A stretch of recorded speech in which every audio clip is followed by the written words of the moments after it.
కాకినాడ జిల్లా తెలుగుదేశం పార్టీ అధ్యక్షుడిగా జ్యోతుల నవీన్ కుమార్ ప్రమాణ స్వీకారం చేశారు. కాకినాడలోని మెక్లారిన్ పాఠశాల ప్రాంగణంలో ఈ కార్యక్రమానికి భారీ స్థాయిలో నిర్వహించారు.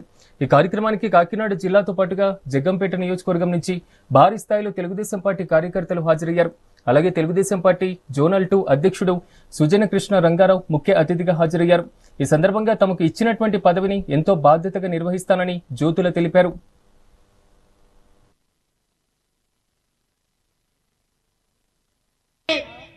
తెలుగుదేశం పార్టీ సోదరులారా, ఇదే కాదు ప్రతి ఒక్క సామాన్యుని గుండెల్లోని నందమూరి తారక రామారావు గారు చెరగని ముద్ర వేసుకున్నంత పాలన ఇచ్చారు.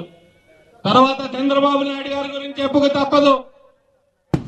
2 సార్లు తెలుగుదేశం పార్టీని సంక్షోభం నుంచి రక్షించి ఈ రోజుకి కూడా తెలుగుదేశం పార్టీ ఉంది, పసుపు రంగు జెండా రెపరెపలాడుతుందంటే ఆయన చలవేని చెప్పక తప్పదు. చాలా మంది వెన్నుపోటుదారుడనో లేకపోతే ఇంకోటనో అంటారు. ఆ రోజున చంద్రబాబు నాయుడు అనే వ్యక్తి లేకపోతే తెలుగుదేశం పార్టీ ఒక అప్పుడు ఉండేది, ఇప్పుడు లేదు అని చెప్పే పరిస్థితికి మన పార్టీ దిగజారిపోయే పరిస్థితికి ఉండేది. ఆయన చలవ వల్ల ఈ రోజు వరకు కూడా ఉంది.